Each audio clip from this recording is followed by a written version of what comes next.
नमस्कार मंडळी, तर स्वागत आहे तुमच्या सर्वांचं आपल्या चॅनलमध्ये. तर गेले काही दिवस झाले मी गावाकडचे काही व्हिडिओज टाकते आहे.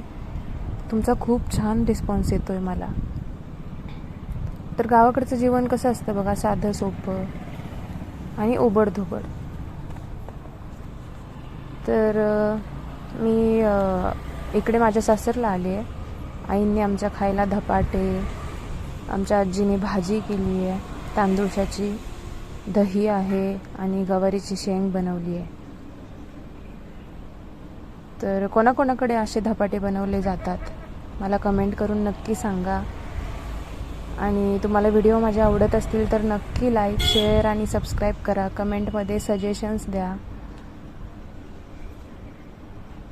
तर गवारीची शेंग आणि आमच्याकडे मिठाचं वांगं पण केलं जातं धपाट्यासोबत खायला. दही तर असतंच, अजून ठेचा असतो मिरचीचा. तर हे असं साध्या सोप्या पद्धतीने धपाटे बनवले जातात. नंतर अजून एक मी व्हिडिओ टाकला आहे आईंचा, ते ओवी म्हणताना.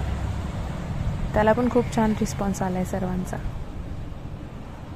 अजून काही दिवस मी आहे गावाकडे, तर असेच मी नवीन नवीन व्हिडिओ टाकत जाईन. तुम्ही नक्की बघा.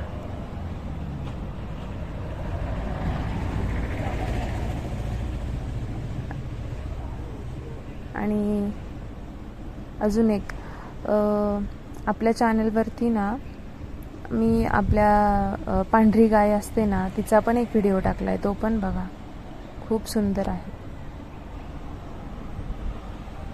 म्हणजे गावाकडे आलं ना माणूस असं गुंतून जातं नवीन नवीन गोष्टींमध्ये. म्हणजे टाईम कसा जातो हे समजतच नाही. आणि हो, उन्हाळा फार आहे बरं का गावाला. म्हणजे एवढं ऊन आहे ना, जेवढं सिटीमध्ये आपण काम केल्यावर जेवढा घाम गळतो ना, इथं काही न करून तेवढा घाम गळतो. चांगलं आहे उलट आपल्या शरीरासाठी. सगळ्याच गोष्टींची आपल्याला सवय हवी.